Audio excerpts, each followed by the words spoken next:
Okay, I think we can get started. So this is the third lecture of Assa. Welcome again. And he warned us that this was going to be a somewhat more technical lecture. And indeed, I see in the room a hardcore theorist, so that's a good thing. So Assa. Okay, thank you. Thank you very much. Yeah, I'm sorry if the titles scared people away, but this is a talk about, I think, a conceptually important approach to strongly interacting models, which we're all interested in the context of condensed matter. But he actually started by a very important work of Marvin Weinstein and Morningstar in high energy physics, was translated to condensed matter by Ehud Altman, who was my student at the time, and myself, and then applied. Now, this has kind of been going on for quite a number of years, but the reason I want to talk about it is because I feel that it's been underutilized, and it actually has the potential to resolve some of the difficult questions that other approaches are not really as suitable for.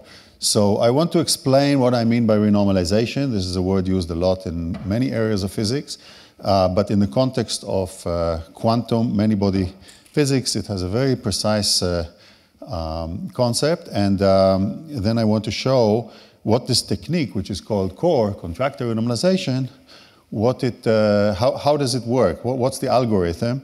And then it was tested. And I'm going to show some more recent results, testing this and showing that it, in certain cases, works very well and gives results that might even be better or more resolved than very important approaches that people are using these days.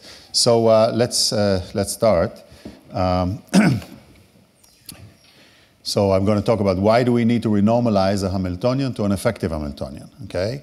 And how can we do it when the renormalization is non-perturbative? Now, there's no small parameter to expand with.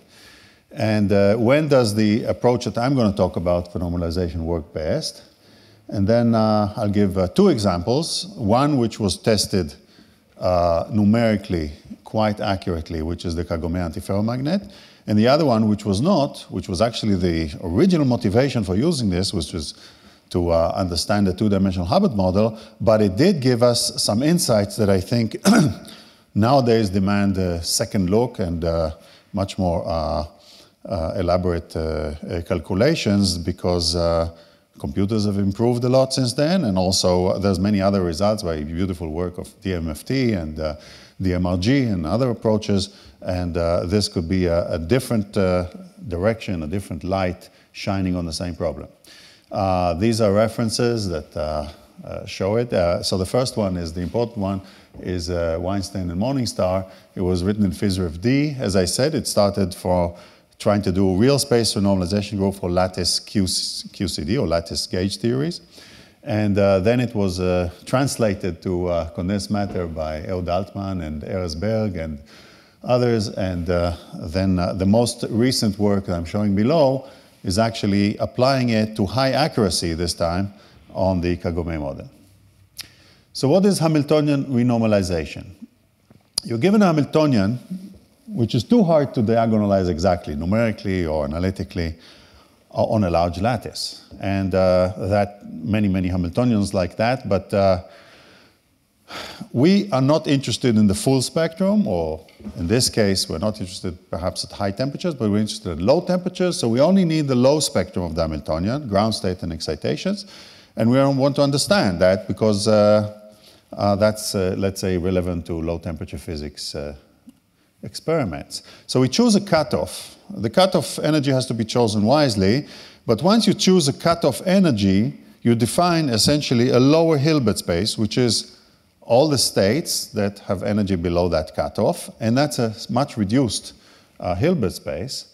And we want to write a Hamiltonian called H effective, which lives in the lower Hilbert space, below that, and all its energies are below this E cutoff, but reproduces exactly, as exact as possible, the same spectrum, the same list of En as the original Hamiltonian H. So imagine you have a large matrix, it has a bunch of eigenvalues. I want to write a smaller matrix with the same low eigenvalues.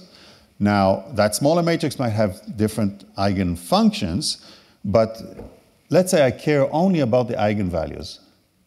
And once I have the eigenvalues, it is possible actually to understand correlations as well. How do you do that?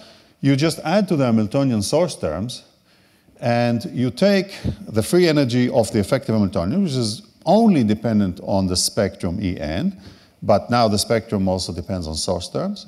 You differentiate with respect to the source terms, and you find the correlations without knowing the eigenfunctions. So this is quite orthogonal to the idea of DMRG and variational wave functions, tensor networks, which concentrate on the ground state wave functions and on excited state wave functions. Wave functions have much too much parameters and information in them. And if we're only interested in correlations and we're interested in, let's say, an order parameter, I claim this is could give us a great economy of information. Yes? I have a question here. So if we are talking about calculating spatial dependent correlation functions, yes, or perhaps time dependent correlation, we need to add source terms that yes, are spatial dependent, and hence, yes, we can deal with just diagonalizing the Hamiltonian, but it becomes it's no longer translationally invariant because the source term depends on site. Right. Right. So that's a cost. Yes. Okay. If you're interested in, let's say, the order parameter, then it doesn't have any space dependence. But if you want spatial correlations, yes. And as you'll see, you'll have limitations on that. Also on the frequency dependence. We're living in a low Hilbert space with coarse-grained degrees of freedom, so we'll only be interested in correlations of range larger than the coarse graining and frequencies less than E cutoff. But these are the usual constraints you get when you renormalize. So what is the advantage of having HEF versus H? Well, as you can see, this is the process. You take the HEF, you take the low-lying spectrum, and you construct an H effective. But notice the wave functions change, but the eigenspectrum does not. Now, if you have this process, what are the advantages? Well, it lives in a smaller Hilbert space, so it's easier to diagonalize, let's say, numerically. And in many cases, and that has to be shown, some complicated interactions in H becomes weaker, that's called irrelevant interactions, when you go to H effective. And that helps us do perturbation theory, perhaps. H effective may be less frustrated, and this is what is interesting in the case of the Kagome. What we get is that you start with a very frustrated model that has lots and lots of possible solutions. You don't know which solution is better than others. You compare them, they're very close in energies. But once, and that means it's frustrated, once you go to the effective Hamiltonian, suddenly the relation between the states becomes much more clear, and the genesis are lifted, and that's called lifting the frustration in some ways. And I'll show you the example in the Kagome. So renormalization has been used, of course, many times. It's not always called that way, but one of the examples that show why it's so valuable is renormalizing the Hubbard model to the TJ or to the Heisenberg model. It's done perturbatively. You take the 0th Hamiltonian to be the interactions, and these are just diagonalized by having a fixed density of particle on every site. That's the Fock states in real space. You add a hopping term as a perturbation, and you renormalize the Hamiltonian, and you get the TJ model. Now, renormalizing the Hamiltonian can be done by Schrieffer-Wolff transformation, or by perturbative renormalization, or by perturbation theory, second order perturbation theory. They're all equivalent. They'll give you the same result. And the result is a model that has spins instead of electrons, and also has holes hopping in the spin environment. However, for the doped case, in other words, when you have not exactly one electron per site, but away from one electron per site, this is still a complicated model. But why is it so advantageous to renormalize? Because, for instance, if we take n equal 1, you take the complicated Hubbard model, which has hopping and interactions that don't commute with each other, and you end up with a Heisenberg model that is amenable to many, many techniques that the Hubbard model was not amenable to. So what are the techniques? Well, I'm just listing a few. You probably know them very well. Large S, large N, exact diagonalizations, quantum Monte Carlo, DMRG, tensor networks. They all work very well on the spin model and not as well on the spin and charge model or the electron model that you started out with.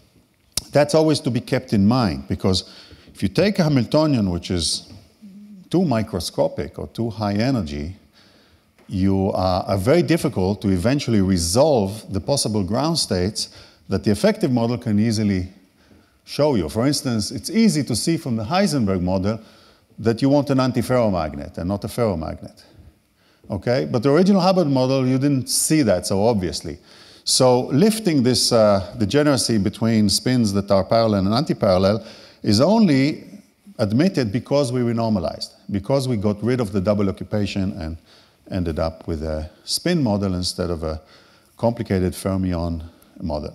Now, when you dope, that's a different matter. But now I'm just showing the advantages of renormalization, and that is always to be kept in mind when people do not renormalize. Okay, so I'm just scanning a very simple thing that's known in textbooks.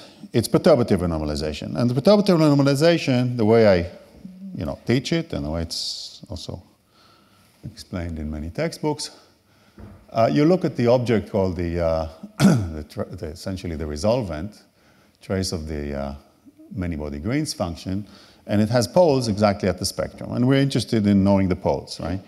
So we need to invert the matrix E minus H. But H is now split into a lower Hilbert space up to a cutoff and a higher Hilbert space. And in this case, the guys that connect you from the lower to the upper are the interactions V, which are the off-diagonal terms. They also appear on the diagonal. And the definition of lower Hilbert space and upper Hilbert space is according to the spectrum of H0. So when you write down this matrix, this large H, and what you really want is just the low spectrum, then you can project onto the lower Hilbert space this resolvent, and you will get a list of poles with a matrix element of the projector. So in other words, this will essentially throw away all the psi n's that are in the upper Hilbert space, but it will still leave the poles of the lower Hilbert space exactly the same as the exact poles. Okay? So you could use this guy, and to use this guy, you can essentially invert this matrix and evaluate its matrix element in the upper block. That's called writing it essentially as an effective Hamiltonian. And the effective Hamiltonian is simply obtained by matrix inversion. You just have a... Okay, sorry. Yeah, but questions, yeah, please. I can wait for questions in the meantime. Okay. Okay, so remember the question. Huh? Okay, so as I said, we do this perturbative renormalization, and you invert a matrix, and then using this perturbative renormalization, you notice that the effective Hamiltonian is this operator, has one problem in it. It contains E, okay? So it's not really independent of the eigenvalues because E itself has to be equal to eventually to the eigenvalue of the effective Hamiltonian. So it's a bit of a complication, but it's always known that when you renormalize, you have some energy dependence, like in self-energies, and also you have energy dependence, in time, you get time-retarded interactions. It's the same problem, but consistent with the fact that you are far away from the cutoff, you can replace this by a constant, which is the the zeroth order energy, and end up essentially with a expansion in V that you can see is essentially a series. This is what's called the Brillouin-Wigner perturbation theory. So it has E in it instead of E0, but then you plug E0 and you evaluate it to low order.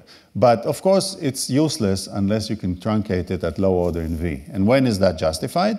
It's only justified if, let's say, the matrix element of V between the lower block and the upper block is much smaller than the gap in the lower block. So in other words, you must have some kind of a gap, or you have to keep a very high cutoff. But we're interested in low energy physics, so we don't want a high cutoff. We want a low cutoff to make it smaller. And therefore, these are strong conditions that limit the use of perturbative RG. Okay? And perturbative RG was the main approach people have always used in real space RG, which is problems for lattice models. And this is what people always did. They took the Hamiltonian, they split it on the lattice into blocks, and they said, let's call the blocks which are disconnected from the other blocks H0, and the connections V. Now, if the Hamiltonian is translation invariant, that's really just calling the same bonds that you have inside the block, outside the block, different names. But here you do an expansion in V, and you get this term. And this has been done, but in a problem which is translation invariant, it's not always justified, especially if you calculate the spectrum of H0 on, let's say, a plaquette, and you find that it's not really gapped, it has small gaps, and you want to truncate somewhere, and you're not satisfying this perturbative condition that will make these V divided by E minus H0 small. So that was the problem that Marvin Weinstein told me held back real space RG in quantum field theory and statistical mechanics, quantum statistical mechanics for many, many years. It was a drawback because people wanted to do lattices, but they always had this weak bond, strong bond assumption that was difficult to get rid of. And Core actually came and sidestepped it and solved it. So I'll explain what Core does. So Core is actually, in principle, quite similar to the structure that we have in real space RG in lattice models, but it does not use weak bonds versus strong bonds assumption. Okay? So I'll start to explain Core. So Core is you take a lattice model and you block it into clusters that cover the lattice. So all the sites are in the clusters, but and the Hamiltonian can be translation invariant. And you choose a cluster covering it. What kind of clusters would you choose? You would choose the cluster with the maximum lattice symmetry. And that is because you want to keep the spectrum of each one of these clusters to have the same symmetries as the spectrum you expect for a larger lattice. And when you do that, you diagonalize a cluster, and you get lots and lots of states just for the cluster. And you keep a certain amount, and you have to choose. So there's a choice of clustering, there's a choice of M, how many states you keep. Now, the most important thing about that choice is do not throw away degeneracies. Now, don't truncate in the middle of a degenerate manifold, because that will essentially kill the symmetries and cause a lot of complications in the effective Hamiltonian. But that's an easy requirement to satisfy. And you define the lower Hilbert space as the tensor product of the eigenstates of the plaquette on the full lattice. Okay, these are the identities in the subspace using the eigenstates of the plaquette itself. So this is the lower Hilbert space, and that's the Hilbert space we're working in to define the effective Hamiltonian. Okay, so it's going to be these tensor products. One immediately will notice that even the ground state will not be 100% in this reduced Hilbert space, because this reduced Hilbert space, okay, is essentially like taking wave functions and chopping them into squares, you know, instead of allowing them to move smoothly. So you kind of chopped up the Hilbert space by this by this blocking, and that is. Sorry, that is actually something that is a part of the process. There's nothing you can avoid, but we keep on in our mission to try to obtain not the wave functions, but the spectrum of the full lattice. So for that, we need to couple the clusters, of course, and the coupling is done by the following process. You decide on a connected cluster, let's say 2 plaquettes in this case, or 4 plaquettes, or 3 plaquettes in a row. You decide on a connected cluster, and you do exact diagonalization of the Hamiltonian in that connected cluster. So we did already the diagonalization of the single cluster. We call it H1. And these are the eigenstates, and these are the eigenenergies. And now you do H2. H2 will be diagonalizing, let's say, all these sites and finding its energies, exact energies, and wave functions. So that is possible if the cluster is not too large. And then you keep doing it. In principle, you do it to as large a cluster as you can. Now, once you do that, you get a bunch of operators. These operators live in the full Hilbert space. They don't live in the reduced Hilbert space because you exactly diagonalize the Hamiltonian, and you'll get these vectors, and you'll get these energies. Now, the trick now is to rotate those eigenvectors, let's say of H2, down to the reduced Hilbert space, which are made by products of these states of H1. A rotation like that could be done by many methods. One of them is Gram-Schmidt. You know, if you have 2 orthogonal vectors, you take the first one, project it, renormalize, take the second one, project it, renormalize, and orthogonalize relative to the first. This is Gram-Schmidt. But Gram-Schmidt and all these other processes are nothing but some unitary transformation to take a basis, essentially orthogonal wave vectors, and rotate them so that they stay orthogonal, but m of them, or m to the power size of the number of squares, will be in the reduced Hilbert space. So this rotation is through a matrix U. And what will happen under a unitary transformation like that? We keep the energies exactly the same as they were before. These are the same energies, but the wave functions are now the projected wave functions, if you want. Now, of course, you would like to choose U to be the minimal, such that, let's say, the distance between psi tilde and size will be minimal. But there's no escape from the fact that you will end up with wave functions that live in the product space, the tensor product space that we discussed, which are not equivalent to the exact wave functions of these operators. But what do we get here? We get here operators that live in the reduced Hilbert space called large H. But still there's work to do. Because what we really want to do is identify interactions between the plaquettes. The effective interactions, called small h, are given by taking those h's that we obtained and subtracting all the interactions of subclusters. So if you go to range 2, the only subclusters you have is H1. So you have to take, let's say, diagonalize H2, subtract H1 of cluster 1, H1 of cluster 2, and that will give you a range 2 interaction. This operator here is now living in the lower Hilbert space, like these guys and these guys, but it really takes out of the cluster Hamiltonian the part that involves the interactions between the degrees of freedom on the two sides. Okay, so it's just a definition so far, and you can define this way: range 2, range 3, range 4, all the clusters that you can write down on a lattice.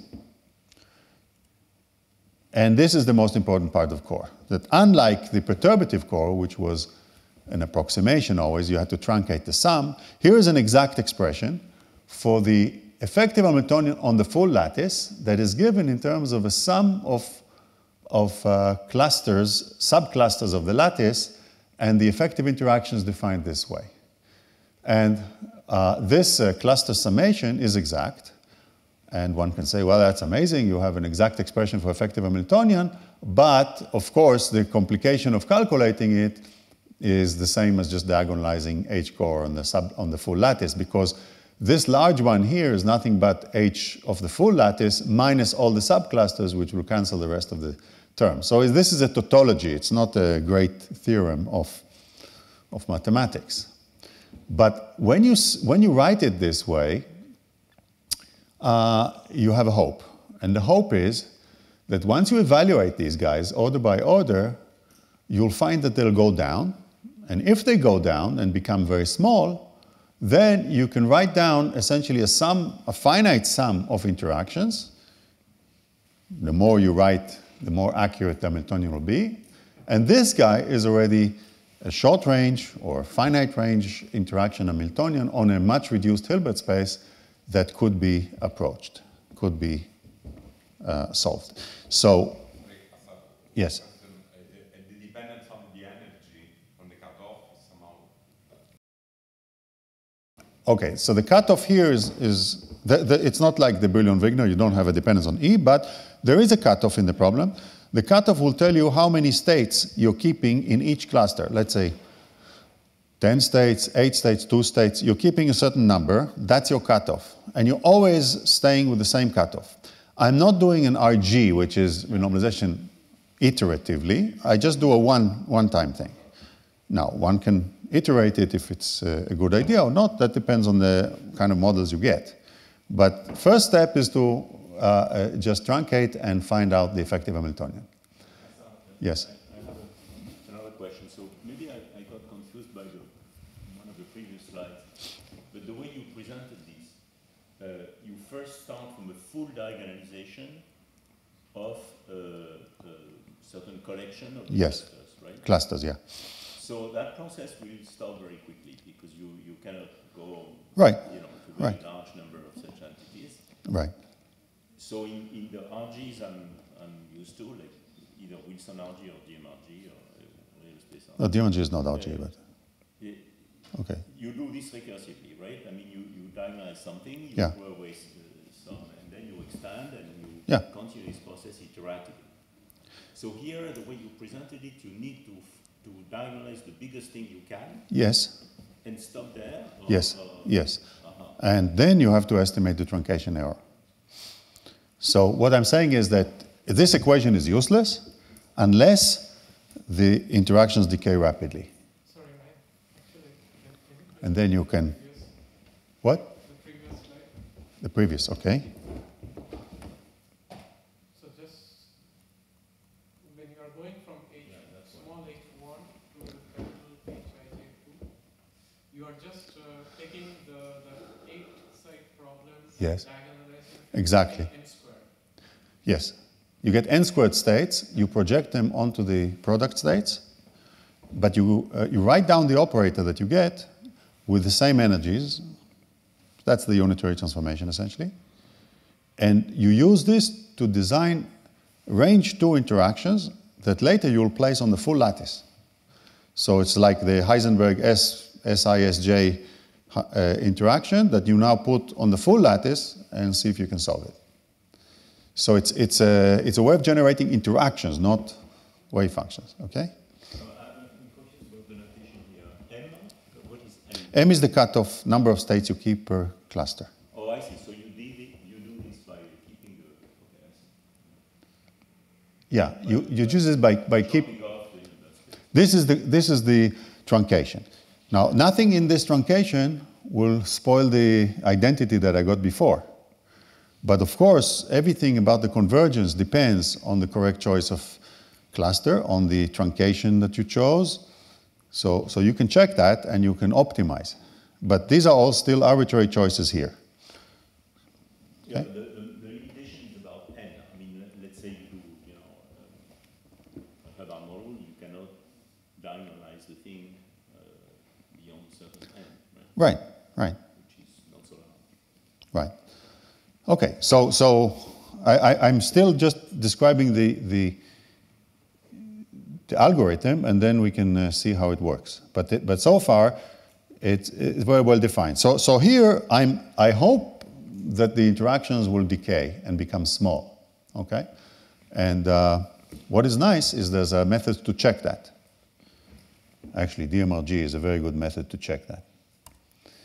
So I give you now a test case that was tested very strongly. And the reason we worked on this test case so hard is because this was, I think, one of the simplest examples of a 2-dimensional interacting model that could be compared to lots of work that's been done on it, especially high accuracy DMRG, but might have an advantage over DMRG, which I hope to show you.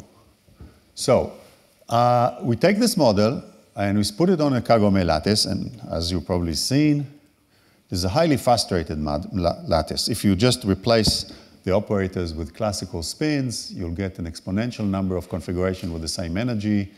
And there's been lots of work about what to do about that. And then you say, okay, but I care about spin and a half, not classical spins.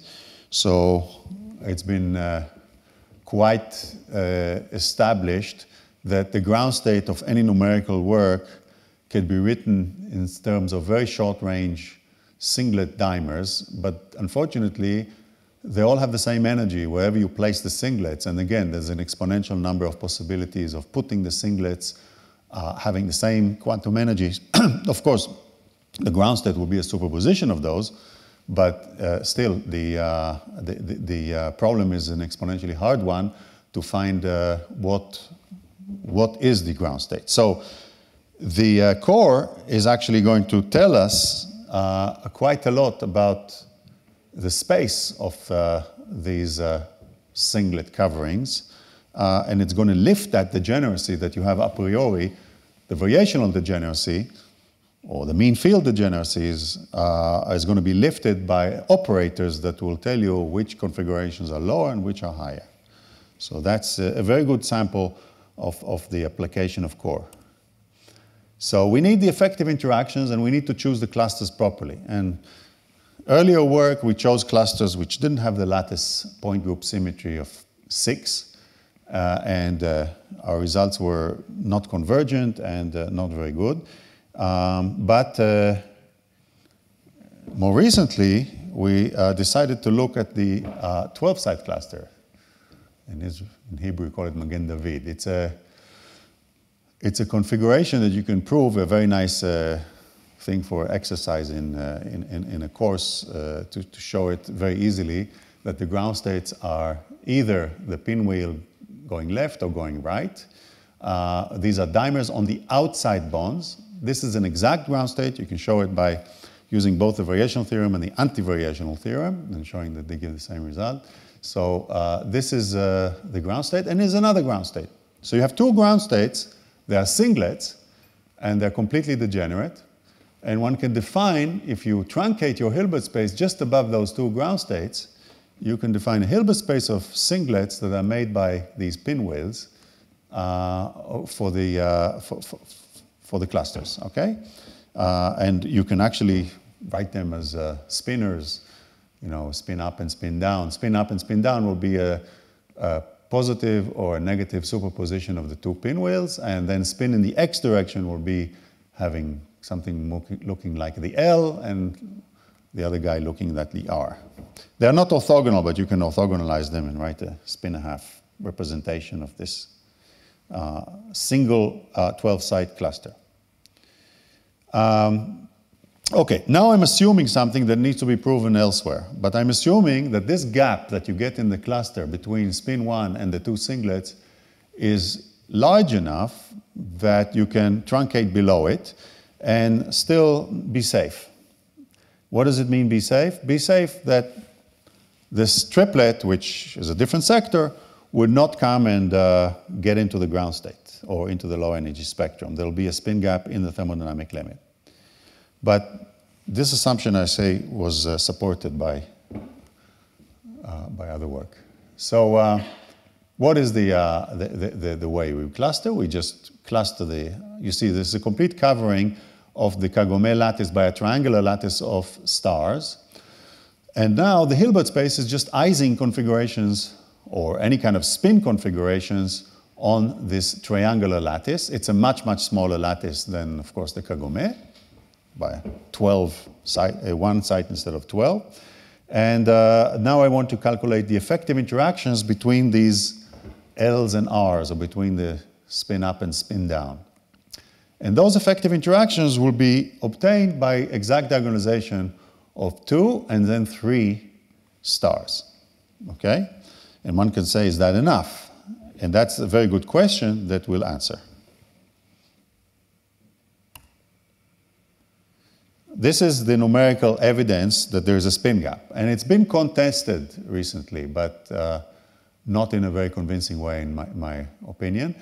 This was old work by Uli Scholbock and previously by Steve White's group and David Hughes. They looked at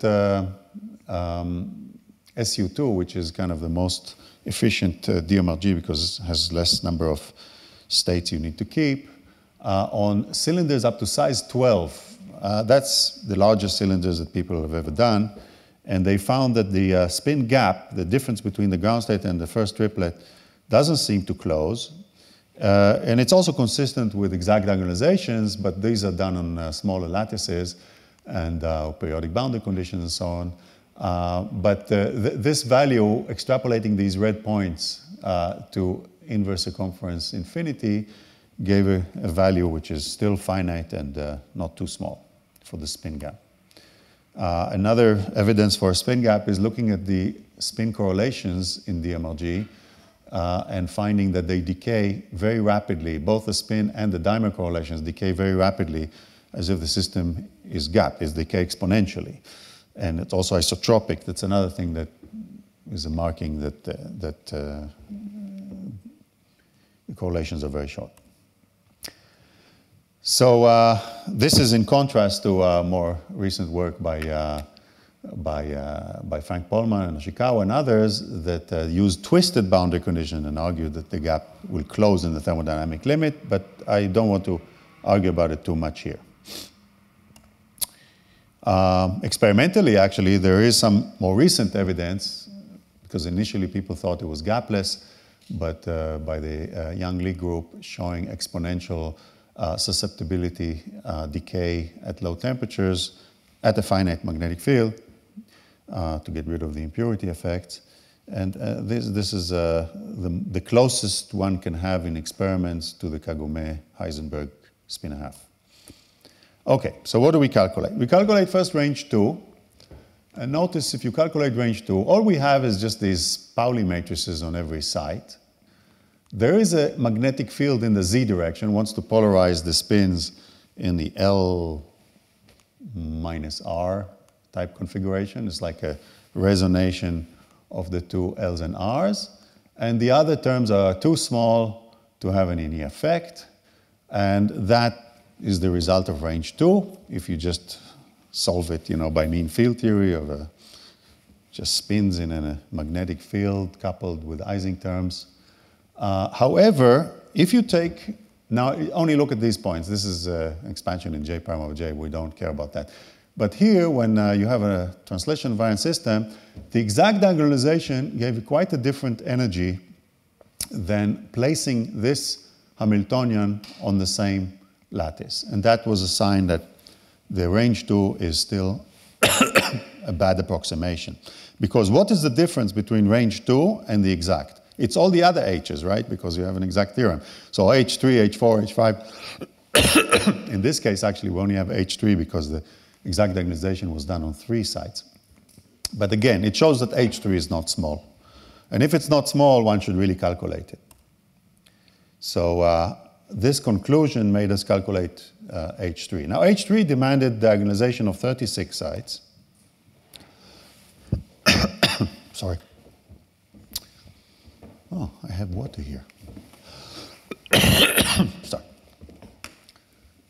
So what you see here are the terms that we get by diagonalizing by diagonalizing 36 sites that will give us H3, adding them to the H2 and the H1 that we have before, and expanding them in terms of the local degrees of freedom, which is the Pauli matrices and identities.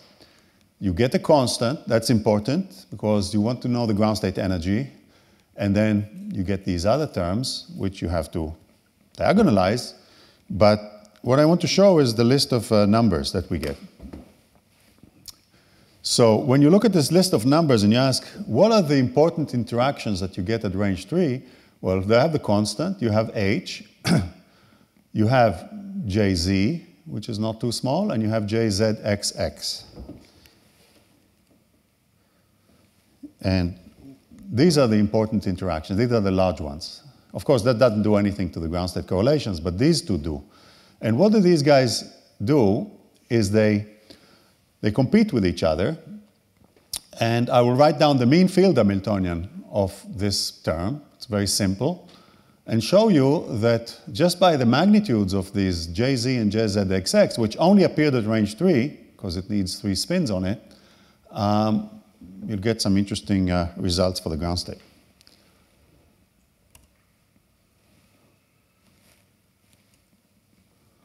So the first thing to note is that core gave us an effective Hamiltonian that lives in a very low energy subspace. You see the numbers here are very small. Ignore the constant, but these numbers are very small. That means that all these singlets are very close in energy, and core manages to distinguish them and show you which one is lower and which one is higher if you solve this Hamiltonian. Okay, so it gives you a very high resolution. Question is how accurate it is, and we'll check that. So we're looking at comparing the energy of putting the core Hamiltonian of range 3 on a 2x2 lattice, which is 4 sites, and then you have 6 sites, and then 12 sites, and 15 sites. Now 15 sites times 12, what is it? 15 times 12, 180, I think. So 180 original Heisenberg sites. Of course, that's much too large for any exact diagonalization. But when you exactly diagonalize the core Hamiltonian on that, the quantum core Hamiltonian on that, and you compare it to DMRG on the same size lattice, DMRG can get you the ground state energy quite high accuracy. And when you compare, you see the difference is very, very small. Now that difference, you shouldn't just look at the number, you should compare it to the size of interactions we got at range 3. And essentially, range 3 interactions were about 0.015, which is larger than this error. Now, what is this error? This error is the sum of all the longer range interactions we threw away. So this is very important. This shows us that you can trust the range 3 Hamiltonian because perturbations are most likely to be small in magnitude and therefore not upset the ground states or the excited states that you expect from the range 3 Hamiltonian. And that was the first time when we could do such high accuracy comparisons, and it showed that the core range 3 Hamiltonian in the singlet sector is reliable. And now we'll see what it gives us. But that was very important because the complaint about core, which I guess anytime you devise a numerical method, there'll be complaints as we all know. And the complaint is, how do you know it's accurate? How do you know it's convergent? How do you know the error? Here, we actually had a way to calculate the error, and it's very encouraging. Now, only question is, why is it working so well? And now we understand that too. But let me first show you what it gives us. Okay, there was another complaint about core.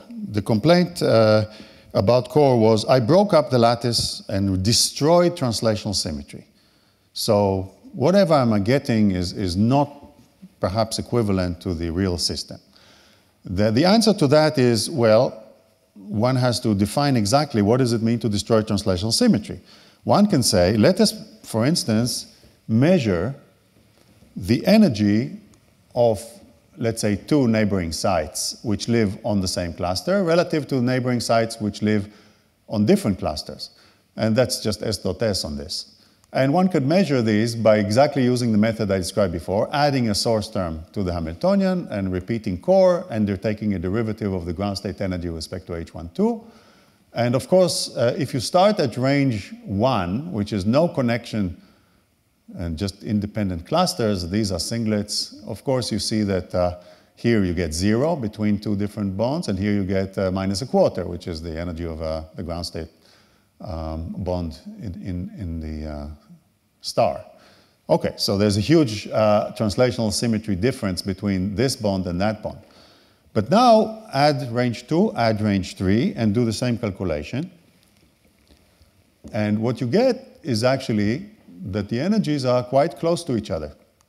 So what happens is, once you put in the range 3 interactions, you reintroduce the correlations and the entanglement between the original spins on different clusters. And of course, this is not exactly the same, but as you can see, the difference is already quite small. And one would assume that that difference will be washed away, and you'll get a translational invariant system, as DMRG says, when you look at higher range. But this is just an artifact that we can live with. Okay, we know that the lattice we chose broke symmetry, so we will concentrate on correlations that have not exactly the same wave vector as the lattice, reciprocal lattice of that thing. And but qualitatively, the spectrum actually does describe, when you add these longer range interactions, the spectrum does describe the translation invariant system. So is nearly restored, as I said. But this was another complaint at the time.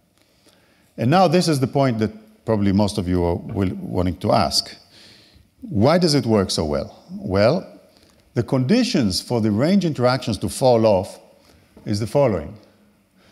If you had, if you looked at the constituents of range 3 and higher, not 2, but 3 and higher, you'll find that up to those unitary transformations, if you took all the unitary transformations to be 1, then the Hamiltonian will be exactly cancelled out by this h minus small h's, and you'll get 0 interactions beyond range 2. For instance, if you took Ising eigenstates, what do you say? Yeah, or you take any kind of product state. So if your eigenfunctions happen to be product states, which they are not, of course, then all the higher range interactions will vanish, because those unitary transformations will be just unity. And what we concluded is that the h of n plus 1 really only depends on the difference between the unitary transformation of the cluster n and the cluster n minus 1, smaller one. So that difference, if you want, is the entanglement. It's essentially how much the wave functions, once you diagonalize on a larger cluster, are related to the product of the wave functions that you get on the smaller clusters. So it's a way of defining an entanglement length, if you want, how fast these h's decay. And the point is that the conclusion here says the following. H will converge at short ranges if entanglement entropy of the low eigenstate is low, which is exactly the conditions for the applicability of MPS and DMRG, which keep certain amount of entanglement but not long range, and get very high accuracy for systems whose wave functions are entangled but area law, not volume law, and so on. And this is maybe a more general way of defining entanglement, but it's equivalent. So if this holds, like in the MPS and DMRG, one should not be surprised that the core interactions also converge quite rapidly. Now, 36 sites is quite a large distance on the lattice, and it seems like the entanglement length, if you want, is pretty much that order. So that was essentially what we learned from the Kagome. Now, what is the solution? And that is just an interesting result. You just plug in some very simple classical spins. This is hz, sigma z. This is sigma x, This is sigma z, and this is sigma z, sigma x. And you notice that since these two are large, what you'll get is that the spins will cant. Now, why would they cant? Because this guy wants to point them in the up direction, but this guy says if cosine theta is positive, then sine squared theta wants to give some kind of a value to theta, which is non-zero, and therefore there will be a canting. Now, what does it mean to have the spins cant in the, let's say, plus x direction or minus x direction? It means that you'll have more left and right pinwheels in your configurations. And that is a chiral symmetry breaking of the two-dimensional lattice. That's not time reversal. It's P6, it's called, and I'll explain it a bit. And that is a symmetry breaking that is within the singlet sectors. It was not detected yet by DMRG. We hope it will. But it's interesting. It says you have a spin liquid, but it still wants to break some funny symmetry related to chirality, to the fact that you have you know, more left and right pinwheels. Yes. I have a question here. So the effective Hamiltonian you derived Yes. was still a quantum Hamiltonian. Yes. So now you move from there to some classical mean field. Yes. That Hamiltonian. Yes. So that's an addition. And I'll show the quantum result also, but the quantum gave the same result. I'll show the quantum also. But the classical is so simple that you can immediately... The aim is to gain intuition on the quantum. Yes. But you still have to ask whether the quantum. Well, the degrees of freedom of quantum, right? The spins represent essentially valence bonds and stuff. But yes, but it's just an example. You can easily use a completely unfrustrated spin model and solve it with the simplest method you can, and get some non-trivial result that is very difficult to get if you go to the original Heisenberg model. So this is a P6 symmetry breaking, you know, these kind of objects that have no mirror symmetries but still have six-fold rotations. And why do we have a wallpaper pattern? Wallpaper is not a symmetry of the lattice points, it's a symmetry of decorating the lattice, like a wallpaper, right? So valence bonds, these dimers are actually decorating the lattice, right? And what it shows, this was to answer your question. I'm sorry about the order of things. This is solving it exactly on 27 stars. It's a very simple model to solve. And finding these doublet degeneracies. These are not exactly doublet, they're exponentially close to doublet degeneracies in different symmetry groups that is consistent with mirror symmetry breaking.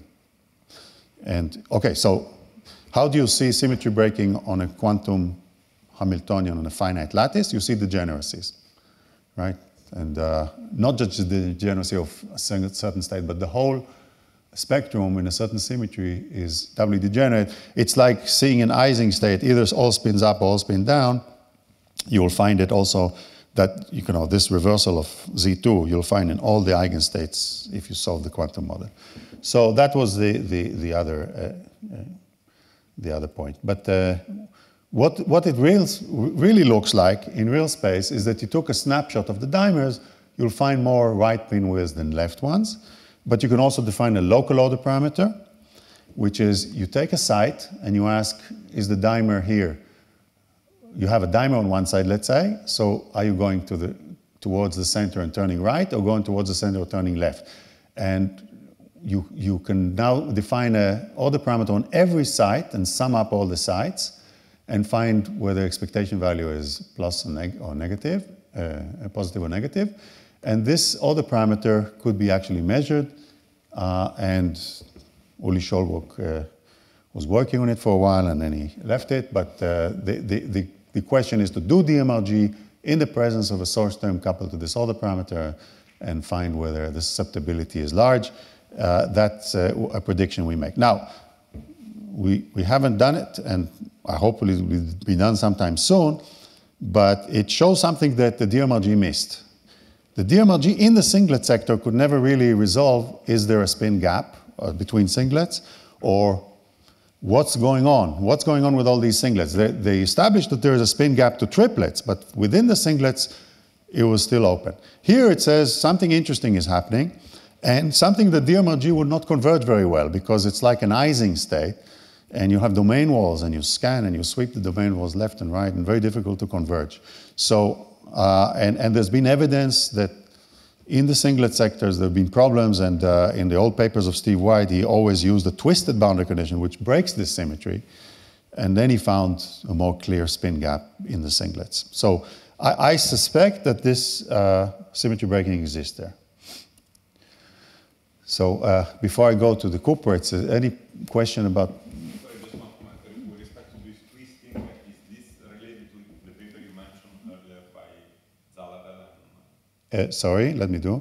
Zalatel, yes. You want to ask why do I think they're wrong? Yeah. Okay. They put a flux inside and then they broke SU2 symmetry. But you can restore SU2 symmetry and maybe relate more to the Kagome Heisenberg if you put a pi flux. And then they said the energy vanishes. But if you translate that to the bonds, it means you put one ferromagnetic bond, and the cylinder wasn't very large, it was size 8, On every rung, there's one ferromagnetic bond and then 8 or 7 antiferromagnetic. Now that could put a triplet easily into the ground state. So I think their check was very violent. Okay? Now, another thing, they claimed that the correlations were decaying as a power law. If that's true, then you should very much care whether you have the narrow direction or the wide direction, if it decays as a power law. And one side will be gapped and one side will be less gapped. And the spin correlation function as a function of direction would have a very strong anisotropy between x and y. And that was not seen by Uli Scholbrock. And, okay, but that's the only question I'm... So I believe there's a spin gap there, but okay. Okay, so I think that the Kagome actually allowed us to answer a lot of the criticism on core, and now I can tell you a story, okay? Because the calculation here is very poor, and the story I'm telling is very old and has been studied by lots of other more accurate methods. But the story, I think, should be still considered.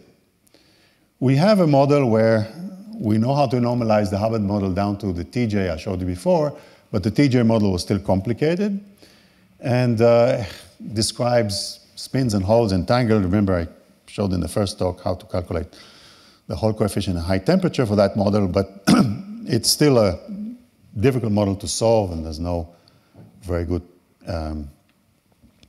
Monte Carlo techniques, I guess, or without minus signs to go to low temperatures. So the question is, can we not solve the model, but at least find the degrees of freedom and how they interact at low energies? And this is even a chord range 2 gives us some information. What does it tell us? When you solve core range 2, and I'll show you what it gives you the antiferromagnetic correlations, gives you a Mott insulator at half filling, which is what expected also in the TJ model, but it also has evidence of tightly bound on the lattice constant scale, not exactly a lattice constant, but lattice constant scale, whole pairs. And that's degrees of freedom. They can do a lot of things afterwards. They can turn into stripes, as the DMFT gives, or gives a charge order or superconducting order. The magnons, they have interaction, they have correlations, and they have they order at half filling, and so on. But before we go there, I would just see, why do I say all these things? Because when you solve the Hubbard plaquette, it's only a 4-site Hubbard model. You get 80 sites, okay? You get a lot of 80 states, a lot of energies, and these are only a small part of them. They have different quantum numbers and so on. Let me concentrate, first of all, on the ground state at 0 holes. In other words, 4 electrons. It's a singlet. It's actually the ground state of the Heisenberg model.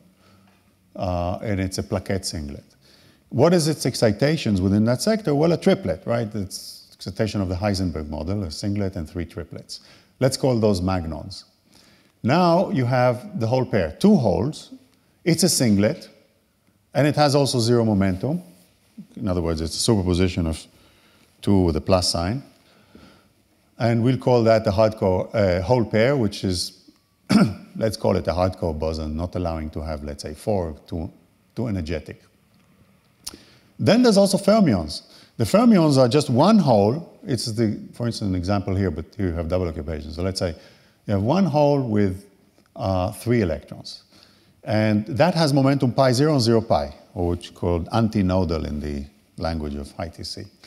But this direction, and there's 4 of them, and they are a bit higher in energy than the whole pair.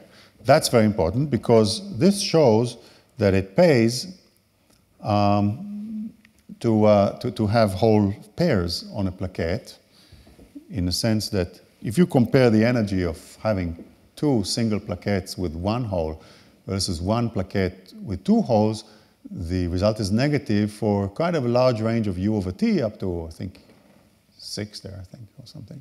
Or maybe a little bit less, 4. So that is a result that we get, that one gets, we weren't the first to notice that, on a 2 by 2 lattice. And one can say, okay, I don't know what these guys are going to do in the full lattice, but let's keep them as the degrees of freedom that we want to play with and find how do they move, how do they interact on the Plaquette lattice. And the point is that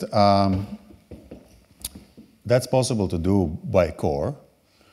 But before that, just to show you about the pair binding, this was earlier work by De Gotto, Moreo, Ortolani, Poilblanc, Riera. They just calculated for a 16-site lattice the energy versus n. And you see, for every 2 holes, there's pair binding. There's like, it's cheaper to make even number of electrons than odd number of electrons. And that holds up to quite a number, quite a large density if you want. 3 whole pairs, so that's quite a lot on a 16 sites. It's only 4 plaquettes. So you can have 3 whole pairs on 4 plaquettes and still have pair binding.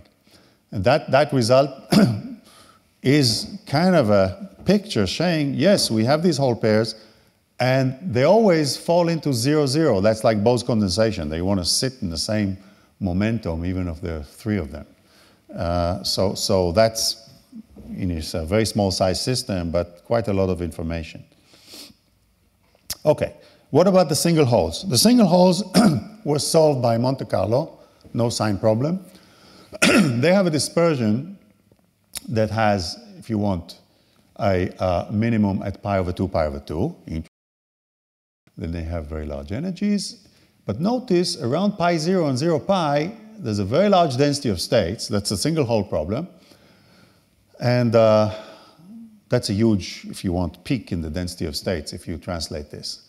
And it's the distance between the pi 0 and the pi pi is not very large. It's some energy scale, which is much less than the hoppings and the velocity of Fermi velocity and so on that one gets in band structure. And let me call it pseudo-gap for a minute, and then we'll discuss. So this was the kind of picture that emerged for the single hole that lives in these pockets around the diamond area by Assad's quantum Monte Carlo. Now, that was confirmed, actually, this picture, by ARPES of an insulator, lanthanum copper oxide, when you excite above the Hubbard gap and you look at the dispersion. So it is the kind of process of holes hopping around in the antiferromagnetic environment that will give you essentially these contours. Anyway, so that was the single hole. And now there's how do you match them all together? So this paper was Ehud Altman's thesis, actually, 2002, just took this Plaquette lattice and described an effective model whose parameters were partially calculated. So what we're not doing here is what I did before for the Kagome, is calculate exactly all these quantities to high accuracy. The whole pair part was calculated by range 2, and corrections of range 3 were relatively small. The magnitude of the whole pair hopping was around J, was around the antiferromagnetic exchange, which will give you a superfluid stiffness if you look at this as a Bose condensate of J times the density of holes. Not bad for the cuprates. Magnons, of course, that's the Heisenberg exchange M. Now, it's written here in terms of bosonic degrees of freedom, but it's really the Heisenberg model where the triplets hop around. If the triplets condense into the singlet, then, of course, you get a Niel state, right? Because singlet plus triplet will give you up-down Niel. So that's another boson. And then there's the fermions. And the fermions have the band structure that Assad gave us, and a coupling which, again, phenomenological. What it says is that there's no reason why a boson, which is a whole pair, cannot disintegrate into 2 fermions. However, we know the symmetry of the boson wave function. It had D-wave symmetry from the plaquette. So therefore, this coupling has to have a D-wave symmetry. And that was the model we wrote down. Didn't solve it, didn't calculate its transport coefficient, just gave very rough arguments why some of the phenomenology of cuprates is described by it. And I think that since then, there's been a lot of other similar models proposed, not derived by core, derived by phenomenological arguments, but if one wants to do a good job, it's possible. Just have to do the calculations. This is the superfluid stiffness. This is the magnetic interactions. and this is the nodal fermions. Now, what we, that's a Boson-Fermion coupling, and what we know from this model is the following. This was actually work previously done by Shucheng Zhang, shows that once you have mobile holes, hole pairs actually, mobile hole pairs, moving in an antiferromagnetic environment, there's like a competition who can both condense, the triplets or the hole pairs. The hole pair mobility is the reason for destroying the antiferromagnetic order. It was always a puzzle. The antiferromagnetic order is so strong at half filling, and J is 1,000 degrees Kelvin, then you dope a tiny bit by a few percent and it goes away. And the argument that was given is essentially a competition between the hole pair mobility and the magnetic interaction. Now, the bosonic hole pairs, if they condense, will give you a D-wave superconducting state. And these are positively charged. You can explain the sign of the Hall effect, as my previous talk says. The Hall fermions, which are also positively charged, they occupy pockets and develop a nodal gap because of this coupling. You see, once you condense B, then there is like a BCS coupling for the Fs that opens a gap, and it has D-wave symmetry and gives you the nodal gap. And is how to solve such a model. So ignore this term, let's say above TC, say what is the density of fermions, the sum of the density of total charge, but the relative density can change with temperature.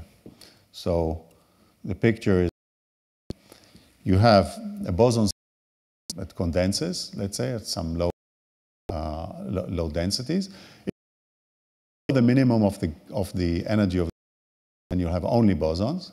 But once there's compressibility of, and it starts going up, and you start occupying, and those open a D-wave gap. Then, when it goes further on, it goes up. Now, what is the distance between the Fermi level, combined Fermi level, and the boson potential, and this maximum, as we saw before, around the direction? And that goes down. We want this energy scale actually just because of potential increase. This is inside the superconducting phase. What's my time? I guess already 10 minutes past. Oh, I'm sorry. About finishing. To say is the pseudo-gap temperature is essentially an evaporation process, because here you have high entropy, here you don't. This is the bosonic system, there's a fermion. The bosons just disintegrate from two holes into single holes and occupy the high entropy at a temperature which is less than the pseudo-gap energy. And that can explain some of these old experiments, specific heat, optical weight, normal state transport, and so on. So I just summarized by pictures. This is the core idea. You diagonalize a cluster, you find the effective interactions up to some range, and this is the result we get for the Kagome that has P6 symmetry breaking and some properties of the Boson-Fermion model. So that's it. Thank you.